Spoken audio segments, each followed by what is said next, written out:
All right, let's get right into it. Today, we're digging into River, a token that has been on an absolutely insane roller coaster ride. I'm talking incredible hype, some really cool sounding tech, but also some pretty serious red flags hiding just under the surface. This is a story you're gonna want to hear. So first, just look at this number. In a single month, River shot up over 750%. I mean, a surge like that, it doesn't just happen quietly. It gets the entire crypto world talking, and that is exactly what happened here. This is the kind of rocket ship that creates legends, and, as we'll see, a whole lot of questions. And that really brings us to the main question we're tackling today. What is really going on with River? Is this some revolutionary new piece of DeFi, or is there something else driving this unbelievable volatility? Well, let's find out together. Okay, so to really get what's happening, we have to start with the positive side of things, the bull case. This is the story they tell, the exciting narrative that got everybody's attention and basically lit the fuse on that price rocket. So at its heart, River is built on this really fascinating concept called chain abstraction. Now, in plain English, it's trying to solve one of the biggest pains in DeFi, moving your money between different blockchains. Instead of using those complicated and, let's be honest, often sketchy bridges, River's idea is that you can lock up your Bitcoin, for example, and then mint their stablecoin, satUSD, on a totally different chain. It's all about making money flow seamlessly across the cryptoverse. So, what does that actually look like for you, the user? Well, imagine you've got some Ethereum, but you really want to get in on the action happening over on the base network. With River, the idea is you'd lock up your ETH, mint that satUSD stablecoin directly onto the base chain, and bam, you're ready to go. No messy bridges, no weird wrap tokens, just a direct line to where you want to be. And this great story got a huge dose of rocket fuel from some major catalysts. The project pulled in $12 million in funding from some absolute heavyweights. We're talking Arthur Hayes and Justin Sun. They partnered with Dina for their price data, which adds a nice layer of credibility. And of course, the big one. They offered insane incentives, like a 200% APR on PancakeSwap and all these community reward programs that just kept that hype train chugging along at full speed. But you know how it goes. Just as fast as that rocket shot up, it started to wobble. That perfectly polished story started to show some pretty serious cracks. And this is the million-dollar question, right? If the tech is so cool and the backers are so powerful, what on earth could go wrong? Well, the first clue popped up on the calendar, tied to a very specific, scheduled event. So check out this timeline. It's kind of weird, right? The price actually rallied into a big token unlock event in late March. But as soon as those 1.1 million new tokens, worth around 27 million bucks, actually hit the open market, the whole story just flipped on its head. In a matter of days, the price tanked 46% from its peak. It was a brutal reminder of just how sensitive this thing was to new supply. And this right here is where our investigation really goes to the next level. See, that price crash, that was just the symptom.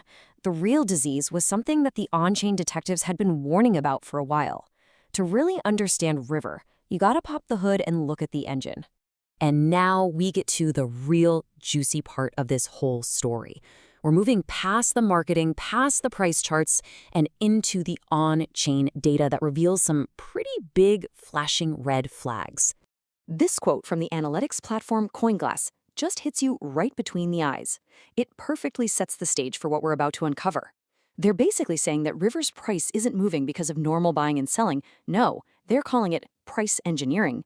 And the first piece of evidence for that claim is this number, a whopping 70%. So what is that? Well, that's the percentage of the entire River supply that's controlled by just 4 wallets. I mean, just look at this chart. The supply distribution is incredibly centralized. When you have just a few wallets holding almost all the cards, the game is kind of rigged from the start. They can move the price however they want. And everyone else, all the other holders, they make up less than 1%. They barely even exist on this chart.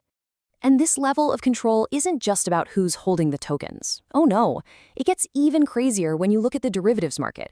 That's where traders use borrowed money to make huge bets on where the price is headed. The difference here is just wild. At its peak, the trading volume for River futures was over 80 times bigger than the spot volume. So think about that. It means the market isn't being driven by people actually buying and selling the coin. It's completely dominated by these high-stakes, leveraged bets. So the next logical question is, who's making all these bets? Well, on-chain data shows us it's the big money players, the whales, and they are overwhelmingly betting that the price will go up. We're looking at almost $30 million in long positions versus just $3 million short. This tells you that a small club of very rich traders are in a prime position to steer the ship. So, okay, we have a token supply that's ridiculously concentrated and a derivatives market run by a handful of whales. But the rabbit hole goes even deeper. The final red flag is actually buried in the project's own smart contract code. All right, let's break this down. The code is public, you can sell the token, so it's not an obvious scam. But here's the kicker. The ownership has not been renounced. And trust me, that is a huge deal. It means the original creator still holds the keys to the kingdom. They could, in theory, change the rules at any time, jack up fees, freeze trading, you name it. For analysts, this is a pretty significant operational risk. Okay, we've seen the shiny, exciting story, and we've seen the dark, alarming data. So how do we put all these pieces together to get a clear picture of what River really is? This really brings us back to that idea of a two-sided coin. On one side, you've got the hype, genuinely cool tech, backing from some of the biggest names in the biz, and amazing community rewards. But when you flip that coin over, you see the reality, a super concentrated supply, a market driven by leverage, and a smart contract risk that you just can't ignore. So what's the big takeaway here? River seems to exist in a very carefully controlled environment. The price appears to be driven less by thousands of people buying and selling and more by the specific actions of a few powerful players. That crazy volatility?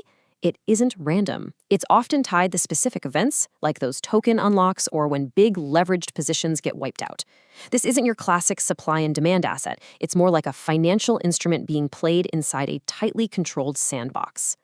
And that really leaves us with one last question to chew on. When you take a powerful, exciting story and you mix it with a market that is this controlled, what are you really looking at?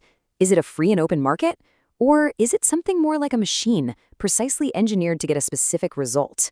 That's the core puzzle of the River story, and it's a question I think we'll be asking a lot more in the crypto space. Thanks for tuning in.